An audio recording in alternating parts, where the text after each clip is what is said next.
E para o crescimento microbiano é necessário ter as duas coisas, energia e nitrogênio. O desafio para nós, enquanto nutricionistas, é equilibrar isso.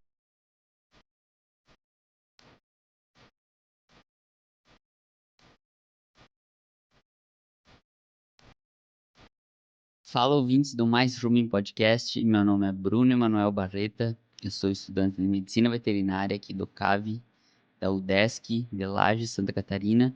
E sou também host do Mais Rumen Podcast. Espero que vocês aproveitem muito o episódio. Não deixem de curtir, compartilhar com seus amigos, eventualmente comentar o que vocês mais gostaram. E agora também a gente tem a nossa comunidade Mais Rumen. A inscrição é gratuita e o link para a sua inscrição está aqui na descrição. Aproveitem muito o episódio. Fiquem agora com a gravação. O Mais Rumen Podcast só é possível através de empresas inovadoras e que apoiam a educação continuada na bovinocultura brasileira. Biofarm.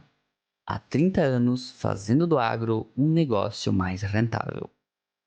No episódio de hoje, eu vou conversar com Henrique Ribeiro Filho. Professor Henrique, seja bem-vindo ao Mais Rumen Podcast. Olá, Bruno, olá, ouvintes. Muito obrigado pelo convite, uma satisfação pelo programa.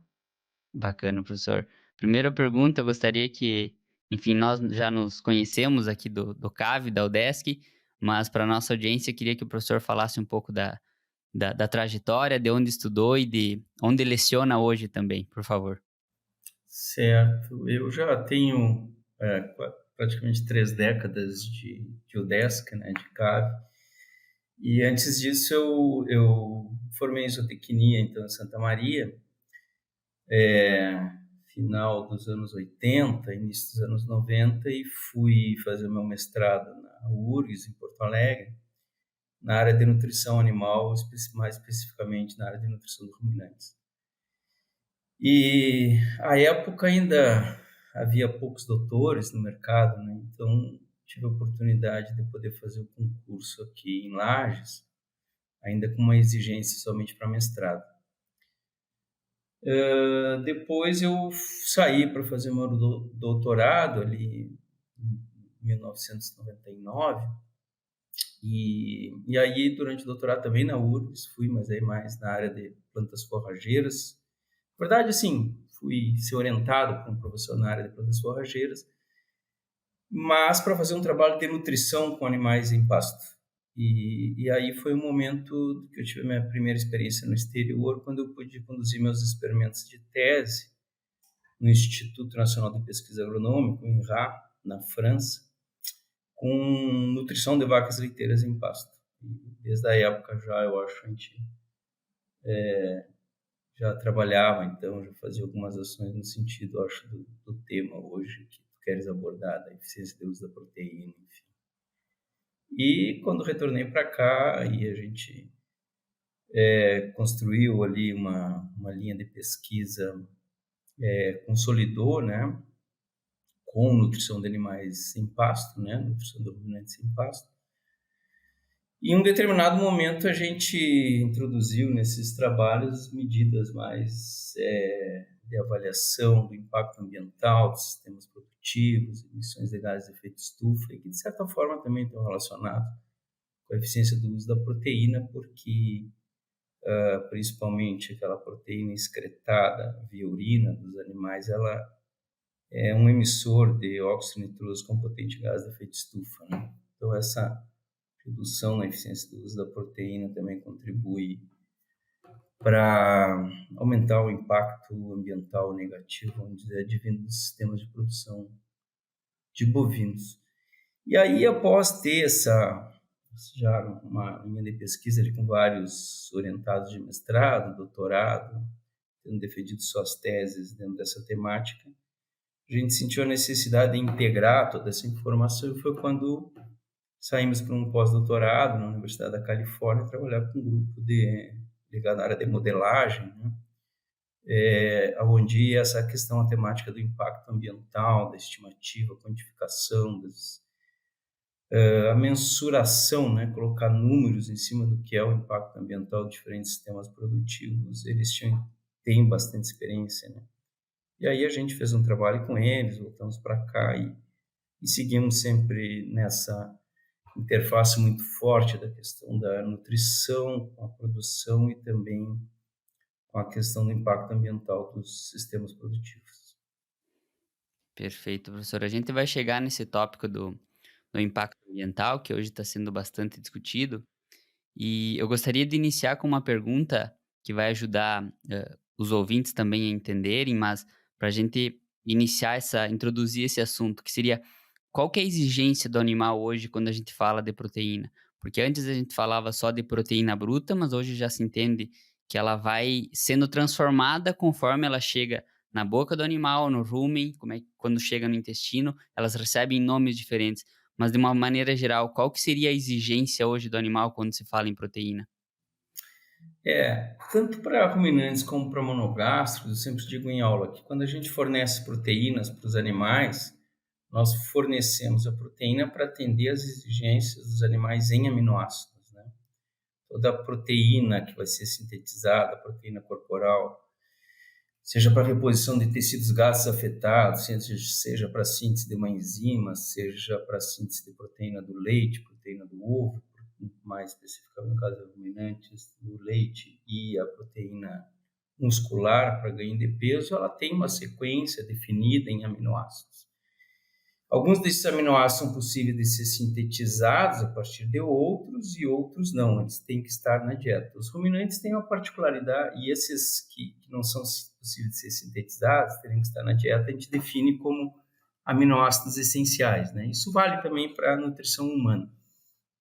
Os ruminantes têm uma particularidade que o ambiente ruminal, os micro-organismos ruminais, eles são capazes de sintetizar todos os aminoácidos essenciais. Então, o ambiente ruminal, na verdade, interage, né, com o animal hospedeiro, de maneira que o hospedeiro fornece nutrientes para essa população microbiana a partir da dieta. Essa população microbiana é capaz de digerir algumas frações do alimento que o animal não produz enzimas para isso, como, por exemplo, a fibra, né? E depois esses próprios micro-organismos, quando diminuem a sua atividade, eles passam para o trato posterior e, como a maior parte da sua estrutura é formada de aminoácidos, eles são digeridos e esses aminoácidos vão ser utilizados como fonte de proteína verdadeira pelo animal hospedeiro. Então, basicamente, o que acontece assim, é que os ruminantes, a partir disso, eles têm uma parte importante da proteína da dieta que ela é de origem microbiana.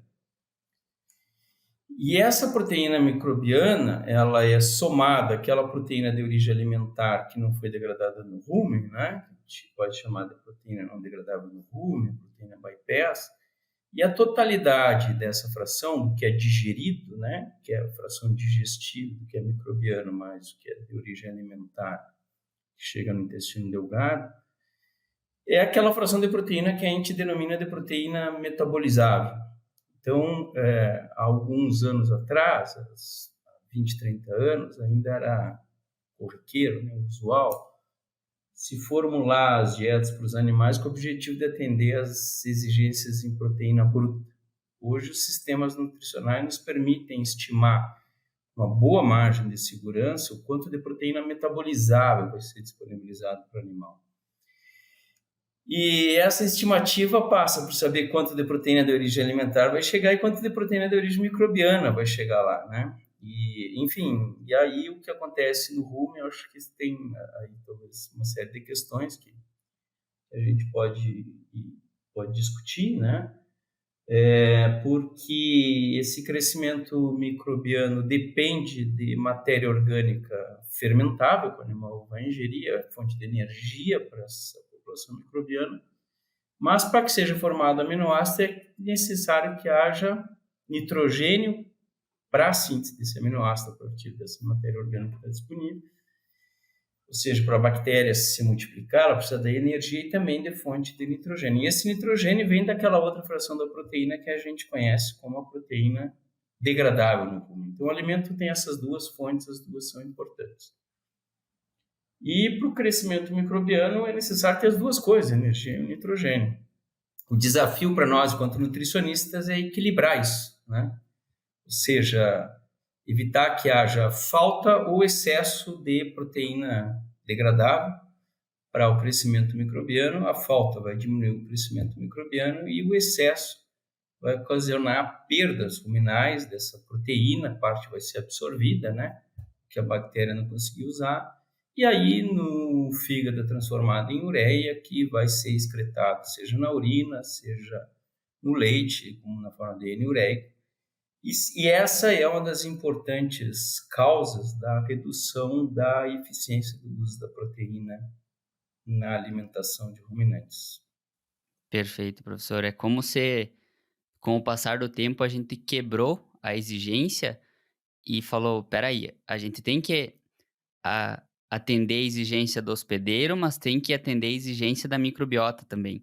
E juntando esse último assunto que o professor falou, um tema que a gente discutiu em aula e que é uma dos objetivos, eu acho, do nutricionista, é esse sincronismo entre proteína e energia no rumen. Porque, me corrija se eu estiver errado, mas usualmente a proteína degrada um pouco mais rápido no rumen e aí libera, por exemplo, a amônia que vai estar ali disponível para as bactérias, só que a bactéria vai precisar da amônia e vai precisar da energia também. E aí o carboidrato que é digerido um pouco depois, é como se existisse uma bactéria vai estar dependendo da outra. A gente teria que unir para deixar cada vez mais síncrono essas degradabilidades, essa digestão, melhor dizendo, ou melhor, degradabilidade, para que a energia e a proteína estivessem disponíveis de uma maneira cada vez mais juntas no rumen, para assim a gente otimizar. Eu estou correto nesse pensamento, professor? Esse seria o cenário ideal, né, Bruno? Que a velocidade de degradação com que é disponibilizada a energia vindo de fontes energéticas, né, na verdade, esqueletos de carbono, para a síntese do aminoácido pela população microbiana, que isso aí tivesse disponível no mesmo momento em que está sendo disponibilizado o nitrogênio que vem dessa fração da proteína degradável. E realmente isso, em situações reais, na verdade, não ocorre bem assim, né? Quando a gente tenta equilibrar a dieta colocando uma fonte de proteína degradável, colocando alguma fonte de carboidrato mais rapidamente, teoricamente, né, que vá teoricamente ter uma melhor sincronia, como estava dizendo, ou seja, ser degradado uma velocidade semelhante à que a proteína do alimento é degradada, isso na prática não é muito fácil de se obter. Na verdade, os trabalhos mostram que muito raramente se consegue aumento da multiplicação do crescimento da população microbiana com essas tentativas de fontes diferentes, né, de energia e proteína degradável. Então, existem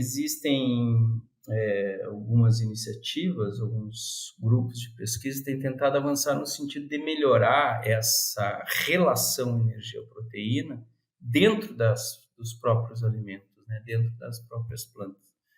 Talvez um dos exemplos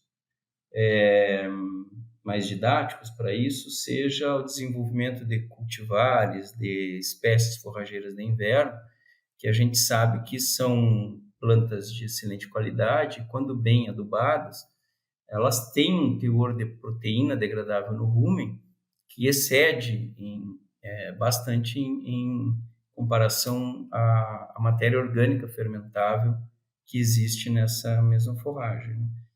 E algumas iniciativas interessantes têm sido feitas no sentido de aumentar o teor de açúcares solúveis nessas plantas para que haja um melhor equilíbrio. E nesses casos parece que as respostas têm realmente sido mais interessantes. Um exemplo, né? Na área, por exemplo, na área aí do caso do melhoramento de plantas forrageiras, uma contribuição interessante para se melhorar essa eficiência do uso da proteína que é degradada no rumen, reduzir as perdas ruminais para que isso seja incorporado na forma de proteína microbiana, que depois vai ser usado pelo animal. Perfeito, professor. E já pescando esse tema da eficiência do uso de proteína, o que a gente sabe é que geralmente quando sobrou essa proteína no rumen, vamos deixar assim entre aspas, sobrou amônia ali, por exemplo, uma parte dela vai ser absorvida pela parede ruminal, vai para o fígado, e aí geralmente um terço vai sair pelo rim ou pelo leite e entre aspas, 2/3 voltaria para ser reabsorvido no rumen. a busca por uma melhor eficiência do uso de proteína seria nessa parte metabólica ou seria mais focado ali dentro do rumen, professor? Como que a gente avalia e qual que seria o objetivo de hoje ser mais eficiente no uso da proteína? Essa questão que tu comentaste, que seria a reciclagem, né, do nitrogênio, do que é absorvido e que volta para o rumen, ela é responsável por um reaproveitamento, né, sem dúvida, desse nitrogênio que é absorvido, mas é importante a gente ter em conta que dietas ricas em proteína degradável, a gente estava dando um exemplo de sistemas de produção, quando a forragem pastejada, pasto de boa qualidade, né, constituem uma parcela importante da dieta, que nesses casos a proporção do que é reciclado diminui em relação ao que vai ser destinado para filtragem glomerular, para excreção urinária, ou mesmo, né, para eniureca no leite, porque as concentrações, o pool de amônia já é alto no rumen, né? E esse mecanismo inverte. Quando existe uma deficiência de proteína, forragem de baixa qualidade, o animal trabalha, de certa forma, para reduzir a excreção e aumentar a reciclagem no rumen. São mecanismos, coisas que a evolução, né, dos ruminantes, a natureza, são algumas das coisas interessantes assim, que a gente tem na evolução desse grupo de animais. Com relação a como aumentar a eficiência do uso da proteína, existe uma série de iniciativas, né? E boa parte delas passam justamente por a gente adequar a oferta do que a gente falou de proteína, que é proteína metabolizável, às exigências diárias em proteína do animal para determinados objetivos, né? Um determinado ganho diário, determinado nível de produção de leite. E ao mesmo tempo a gente entender que essa proteína metabolizável, ela tem dentro dela ali uma parcela importante que vem dessa produção microbiana, né, que depende dessas relações que a gente estava falando, de proteína degradável no rumen e de matéria orgânica fermentada. Então, uma primeira inquietação, vamos dizer assim, uma primeira necessidade da gente observar que a gente tem quando formular dietas de verificar o que seria esse balanço ruminal, né, de proteína, relação, quanto de proteína degradável tem em relação ao teor de matéria orgânica fermentável. Mas, na prática, a gente sabe assim que animais de níveis médios de produção, ou mesmo níveis médio a alto, uma parte importante da proteína ela é perdida toda essa dinâmica ruminal. Essa questão do balanço zero, ela é uma coisa muito teórica, né? Então, muitas vezes o que acontece é que à medida que a gente começa a desafiar os animais para níveis maiores de produção, a gente pode fazer o máximo possível para ter um bom equilíbrio nessa relação proteína degradável e matéria orgânica fermentável no rumen, mas a gente tem que entender que somente a proteína microbiana ela não é suficiente para atender exigências de animais quando a gente tem expectativas, né, de maiores níveis de produção, principalmente no caso de vacas leiteiras. E aí, o que acontece? Aí o desafio é aportar proteína pela outra forma, que seria aquela da fonte alimentar que é não degradável, né? Então, muitas vezes, a melhoria na eficiência do uso da proteína da dieta, ela passa, né, pela necessidade de se reduzir o teor de proteína degradável, mas sem que isso implique em haver uma deficiência para o crescimento microbiano e aumentar a proporção de proteína não degradável, de maneira a que o animal tenha, então, né, uma quantidade de proteína metabolizável suficiente para atender às suas exigências nutricionais. Mas eu acho assim, que um refinamento importante disso tudo que a gente está falando passa por entender que em muitas condições práticas, a gente talvez tenha que aceitar algum excesso de proteína degradável no rumen. E uma delas é essa, né, sistemas de produção com forragem de alta qualidade. E aí os desafios, as alternativas para a gente tentar reduzir essa proporção, diminuir perdas e aumentar a proteína degradável, também são temas aí de diversos grupos de pesquisa, de diferentes temáticas, né? Para tentar reduzir as perdas de proteína como um todo e melhorar o desempenho animal. Bacana, professor. Uma vez eu vi um pesquisador falando que ninguém ganha com o nitrogênio ureico do leite alto ou com o nitrogênio da urina alto. Então, é mesmo um esforço, eu acho, do nutricionista de buscar entender como que você diminui essa perda de nitrogênio. E aí, partindo para essa segunda medida de como aumentar a eficiência, eu lembro que a gente discutiu em aula, né? O professor falou que talvez uma delas seja aumentar a PNDR, a proteína que vai chegar no intestino. E aí eu questionei o professor, tá, mas professor, a gente consegue traçar uma linha e dizer vacas acima dessa produção, você começa a se preocupar com PNDR e abaixo disso não. E aí eu lembro que o professor deu uma resposta que foi bastante boa, porque não é preto no branco, você não consegue traçar, chegar numa expectativa e dizer, não, se eu quero exigir que a vaca produza tanto, então agora eu vou começar a pensar em PNDR. O que mais que o professor pode contribuir desse levantamento aqui? Então, a gente até pode, né, fazer simulações e chegar a uma conclusão que a partir de um determinado limiar de produção, seja 35 quilos de leite por dia, já a formulação da dieta passa a ter uma maior necessidade de suplementação proteica, enfim. Mas o que é importante nós entendermos é que, mesmo em níveis mais baixos de produção, um aumento da proporção da proteína degradável no rumen, ela é uma ferramenta muito importante para que a gente possa reduzir essas perdas ruminais de proteína.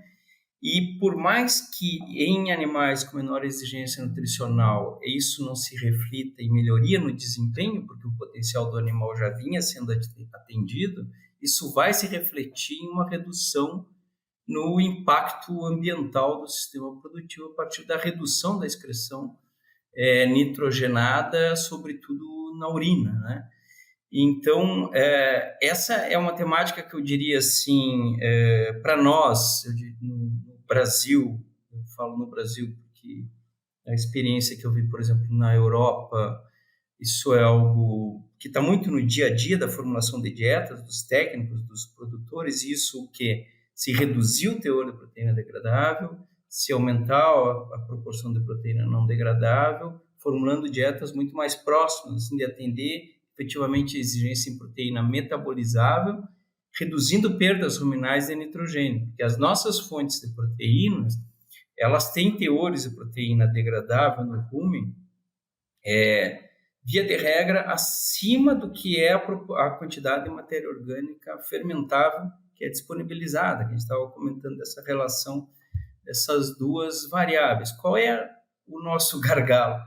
Que essas fontes de proteína de menor degradabilidade ruminal, hoje, elas são produtos, né, o que é disponibilizado, sofre algum tipo de tratamento térmico, algum tipo de tratamento químico, que poucas empresas detêm isso na formulação de dieta e que oneram, ou seja, são produtos comerciais, que são essas misturas comerciais com maior proporção de proteína não degradável no rumen, ainda são muito caras. Coisa que, por exemplo, em outros países, né, citando o caso aí, alguns exemplos na Europa, isso já não é algo assim inacessível, né, nas condições deles.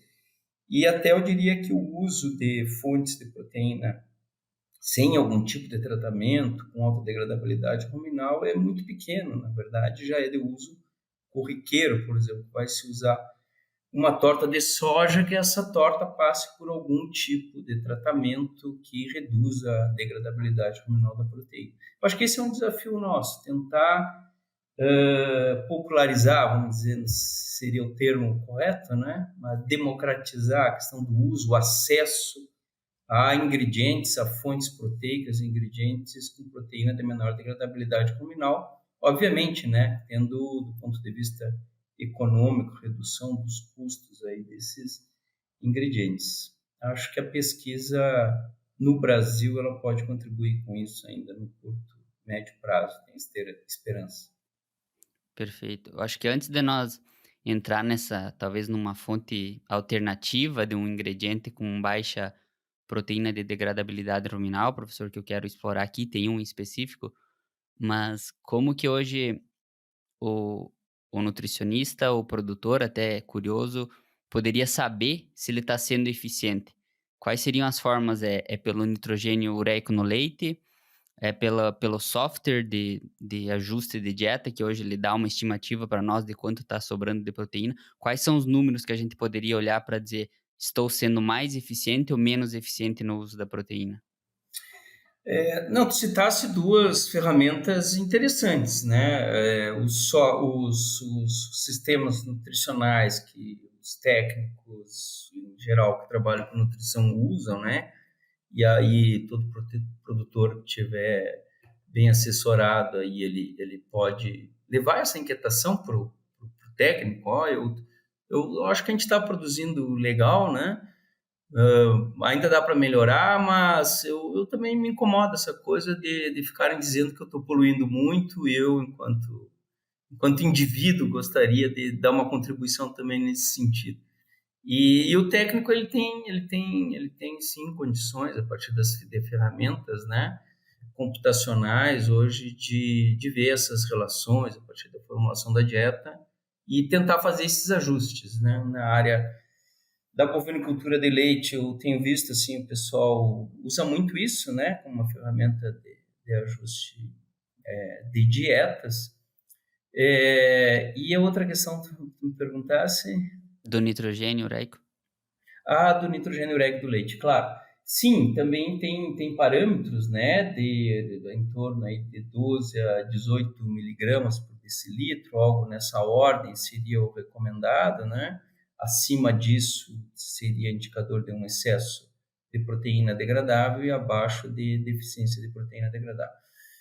Mas aí nós entramos numa questão que eu gostaria de reforçar, né, que aí é até um problema, assim, que a gente tem ouvido falar, acompanhado em alguns casos de produtores que têm investido na implantação de pastos de boa qualidade, bem adubados, e aí é aquela situação que eu disse, que muitas vezes a gente tem que aprender a conviver com determinados cenários, porque é um caso onde é uma dieta de muito baixa qualidade, onde a questão das pastagens traz uma série de outros benefícios para o sistema, né? Por exemplo, de incorporação de sequestro de carbono, enfim, bem-estar animal, tem toda uma questão que a gente tem que trabalhar do ponto de vista da importância do uso de pastos bem implantados e bem manejados nos sistemas produtivos, mas elas efetivamente elas são tão boas que elas têm excesso de proteína degradável em relação à quantidade de matéria orgânica fermentada. E aí qual é o problema? O problema é quando a pessoa mal assessorada ou o técnico que está mal informado ainda aceita colocar mais proteína na dieta, né? Ou vai fornecer um concentrado com mais proteína, quando na verdade poderia dar somente um concentrado energético, um grão de milho, enfim. O formular a dieta ao longo do ano, sobretudo quando tem pastagem na jogada, no sistema produtivo, é algo que não pode ser feito assim, uma vez por ano, uma vez a cada 6 meses. Né? A gente tem que estar acompanhando a evolução tanto da disponibilidade ou da taxa de acúmulo dos pastos, quanto a gente vai ter de pasto, se dá para reduzir a silagem, tirar a silagem e dar só concentrado. Aí não tem sentido, numa situação dessas, fornecer um produto comercial lá com 20, 22 de proteína para uma vaca leiteira só em pasto de inverno de boa qualidade. Claro, aí se aumentou a quantidade de silagem, pode em algum momento ser necessário, né, de silagem de milho, eu estou falando. Por isso é sempre importante estar assessorado por um técnico, né, que faça esses ajustes de dieta, essas formulações. Muito bom, professor. E acredito que entrando na segunda parte da nossa conversa aqui, uma das preocupações hoje dos sistemas, além da eficiência econômica e alimentar, como o professor falou, também é esse impacto ambiental. E na busca por um alimento, por um ingrediente democrático, como o professor falou, que conseguisse diminuir a, a taxa de degradabilidade ruminal de uma proteína e aumentar a taxa de proteína não degradável no rumen, apareceu um candidato, eu diria assim, que é o tanino. Eu queria só que o professor fizesse um breve descrição de aonde que é encontrado esse extrato hoje, o tanino, ou as plantas taníferas, e como que ele adentrou na nutrição animal e de hoje dos ruminantes também. Certo. Bom, os taninos, via de regra, eles são componentes secundários de plantas, né? E eles têm basicamente dois tipos, que são os taninos condensados e hidrolisados. Eles são compostos fenólicos, né? O fenol lá da química, polifenólicos, e os taninos hidrolisáveis, eles, como o nome diz, eles são hidrolisados do rumen. Mas os taninos condensados, eles são compostos, então, que eles não são degradáveis no rumen, e o fato de não ser degradáveis no rumen per si não seria grande coisa se não fosse o fato de que eles se associam a moléculas de proteína, tornando também essas moléculas que eles se associaram também reduzindo a degradação delas, né? Então, parte da proteína do alimento, que seria degradável, passa a não ser degradável, ou seja, desde que a gente não imponha uma redução tão alta a ponto de impor uma deficiência ao crescimento microbiano, que é o que não é o que acontece na prática, né? Na verdade, não é suficiente para isso.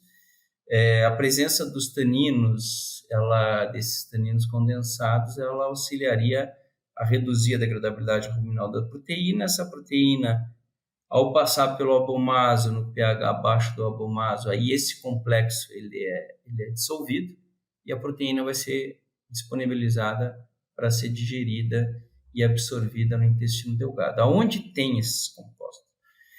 Existem várias plantas taníferas, né, onde os taninos condensados, que seriam os que fariam esse papel, estariam em quantidade moderada, ou seja, quando eu digo em quantidade moderada, é que o animal poderia ingerir essa planta de forma in natura, ou em quantidades mais elevadas, e aí isso é adstringente, o animal não vai consumir isso in natura, né? Mas aonde esse material ele pode ser extraído, né?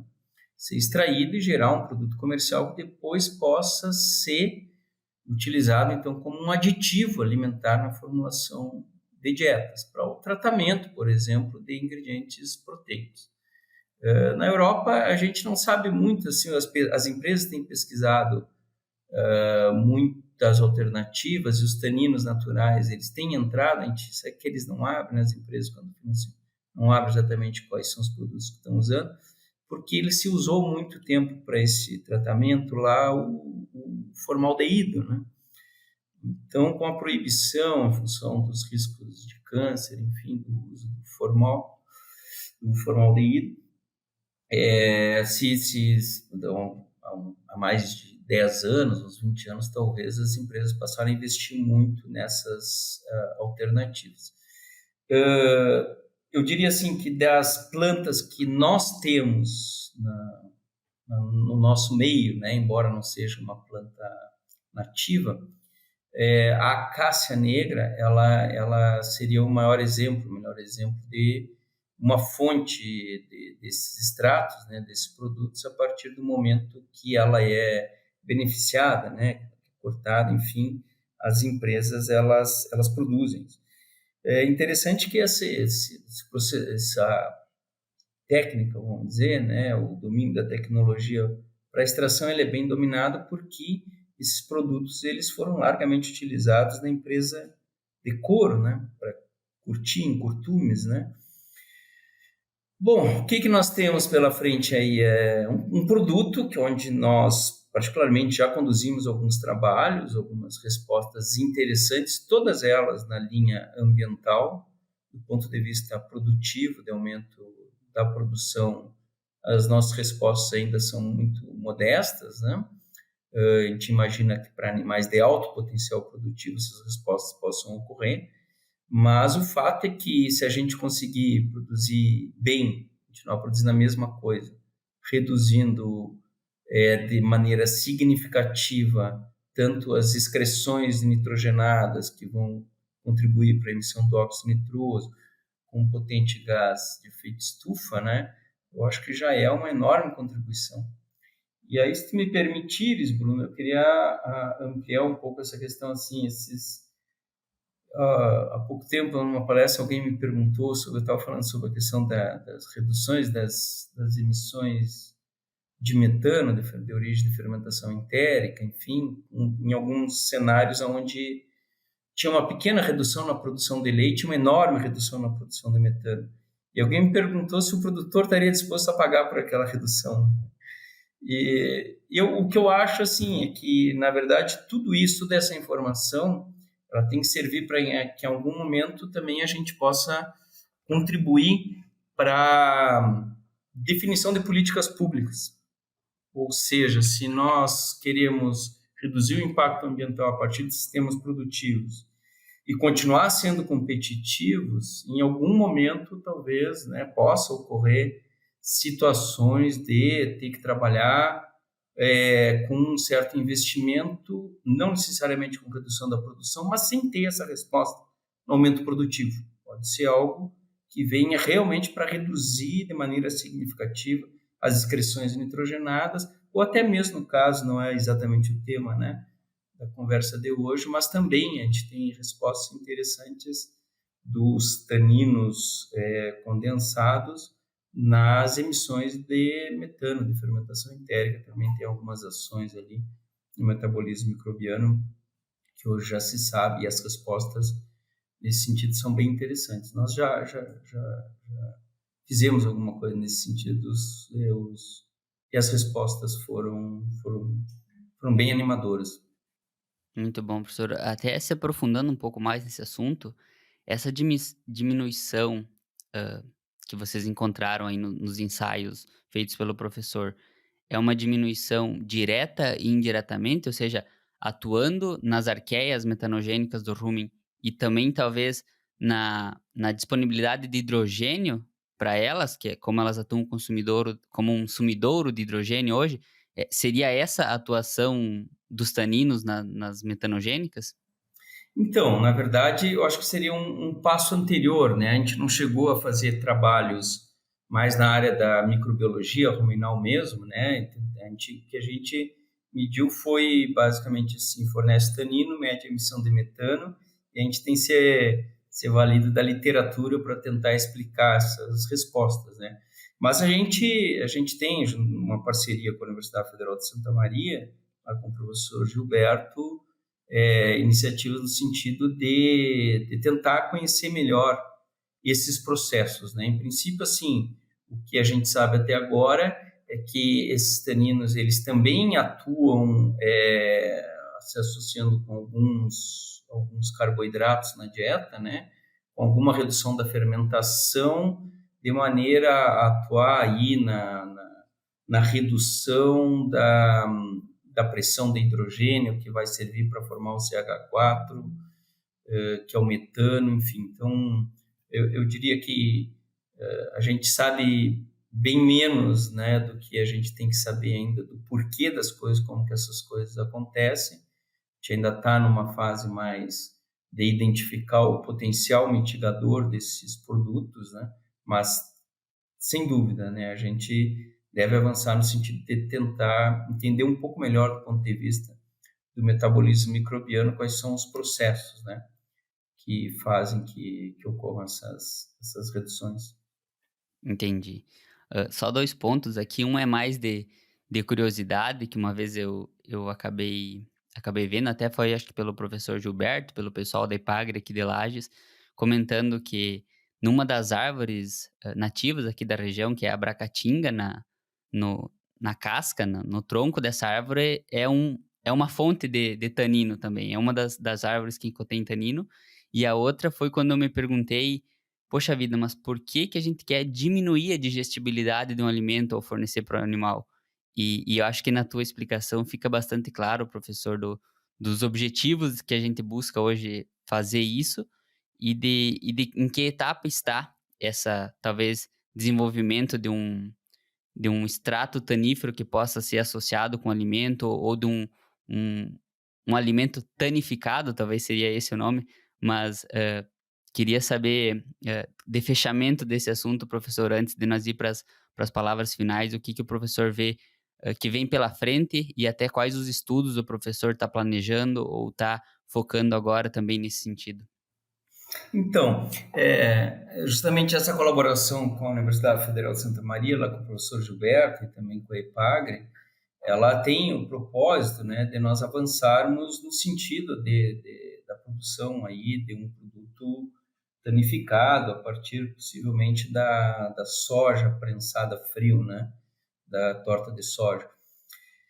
É, e esse produto, em princípio, seria aí um tratamento, então, utilizando o extrato tanífero da acácia. Em que pé está isso? Não, o professor Gilberto tem conduzido estudos in vitro lá em Santa Maria.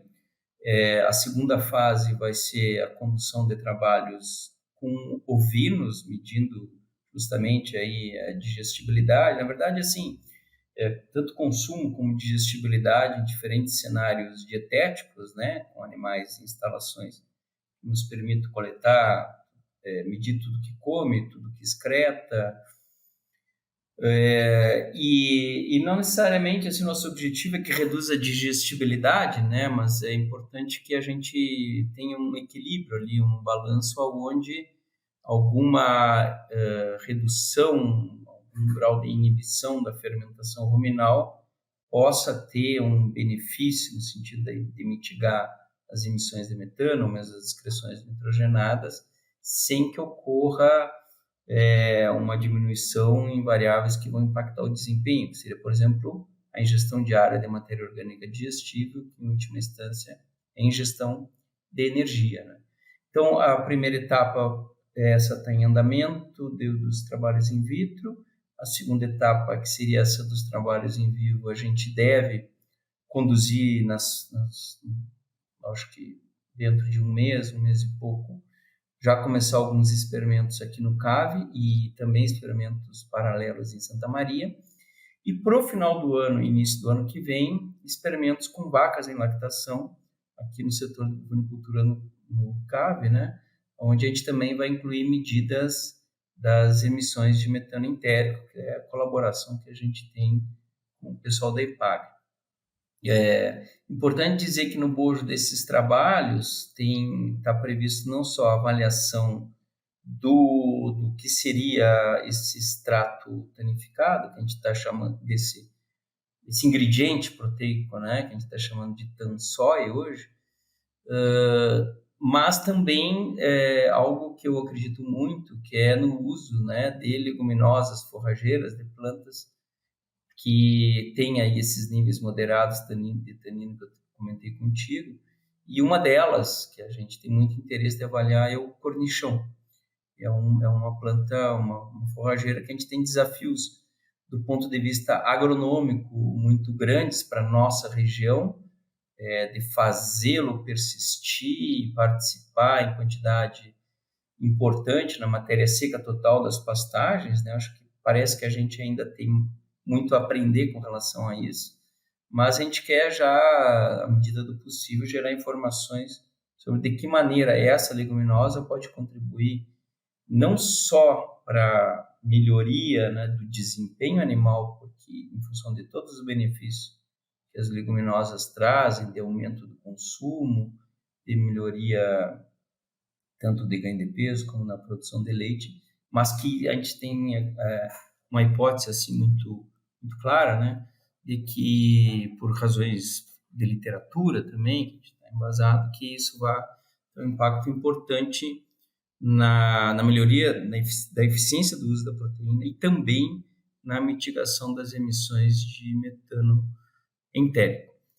Então, basicamente, são essas as frentes. A gente espera, aí, num período de 2 anos, gerar um bojo, né, um grupo de informações que a gente considera podem ser extremamente importantes aí nessa temática da melhoria da eficiência do uso da proteína e também da mitigação de metano de origem entérica. Tomara, professor, estaremos acompanhando aqui esses estudos também. Um rápido lembrete aqui, se você se interessa por esse tema, nós disponibilizamos de maneira gratuita um e-book sobre gases do efeito estufa e mais especificamente sobre o metano. Entenda por que esse assunto está tão popular nos dias atuais e também como a pecuária pode ser um agente de transformação no mundo em que vivemos. O link está na descrição do episódio, aproveite a leitura e nos conte depois o que achou. E agora caminhando para as perguntas finais, que elas não necessariamente são técnicas, mas as perguntas finais. Aonde foi o primeiro estágio do professor e o que lembro de ter aprendido? O meu primeiro estágio, na verdade, não me lembrasse agora do meu primeiro dia de aula esse semestre, com quase 30 anos de universidade, me convenceram que é importante a gente contar um pouco da história da gente para a turma, né? Eu nunca tinha feito isso. E até foi das formações que a direção tem incentivado, trazendo pessoas da área do ensino e educação.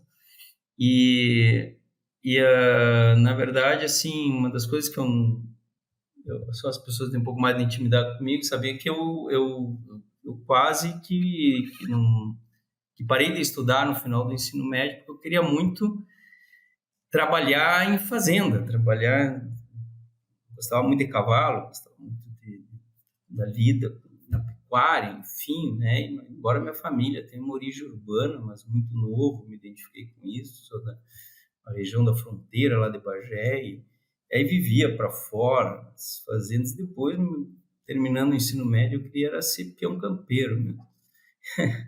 E como eu fiz escola agrícola, o meu primeiro estágio foi como ajudante de inseminador, ali um estágio para a escola agrícola.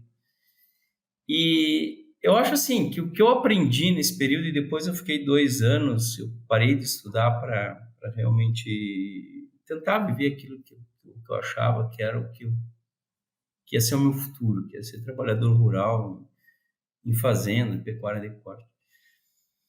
E o que eu aprendi, assim, são coisas que eu trago hoje para a vida inteira, né? Do ponto de vista técnico ali, muitas coisas, do ponto de vista prático, mas do ponto de vista humano, isso não se mede.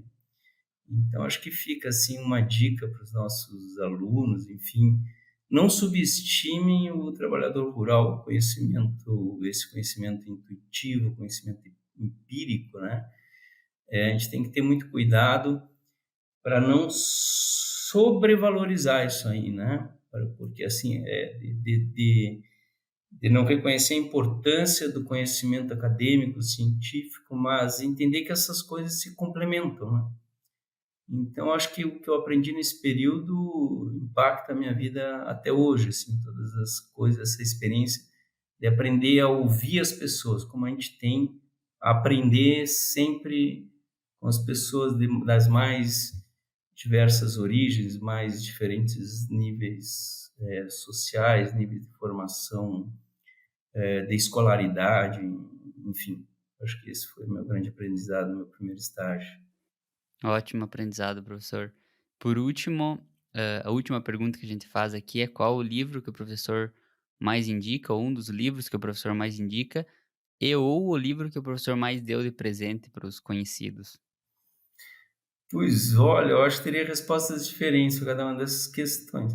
Fique à O vontade. livro que mais me marcou, até por toda essa história, eu acho que eu contei para ti, para vocês, da minha origem, acho que toda pessoa assim que tem uma vivência um pouco mais da cultura do sul do Brasil, do Rio Grande, não tem como não se identificar com a obra do Érico Veríssimo, né? E eu li assim todos os 7 livros mais que uma obra, que é mais que um livro, uma obra, né, que é O Tempo e o Vento.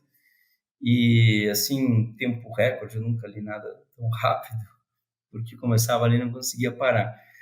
Mas eu acho assim, então isso traz, eu acho, algo que está presente dentro dos livros que eu gosto, que é uma coisa assim meio de uma psicologia social e com uma abordagem histórica, né? Assim, uma obra de ficção que traz eventos históricos que acontecem em paralelo àqueles eventos históricos. E aí, eu não sei, eu acho assim, dentro dessa temática, assim, que ajuda a gente a entender um pouco a evolução social, eu acho, na América do Sul, aí eu daria de presente, assim, alguma coisa do Garcia Marques, né? Eu acho que 100 Anos de Solidão, para mim, foi um livro que me marcou muito, que tem uma diferença do Érico Veríssimo, que é uma obra, assim, eu acho que tem uma abrangência mais universal, né?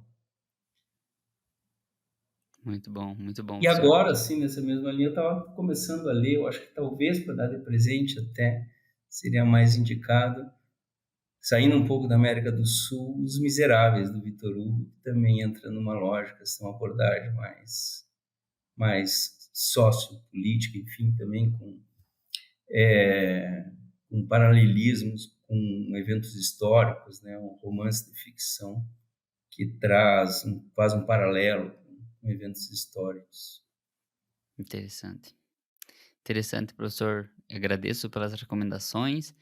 E se alguém quiser entrar em contato com o professor, como fariam?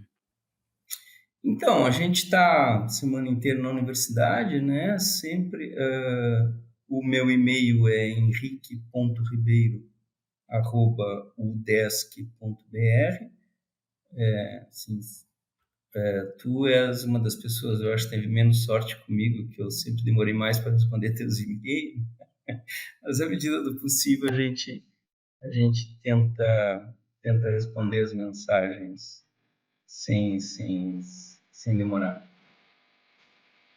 Perfeito. Professor, quero agradecer mais uma vez o seu tempo, a mensagem que o professor passou aqui também, e também o conhecimento adquirido. E agradeço mesmo. Esse foi o professor Henrique. Agradeço a todos pela audiência e até o próximo episódio.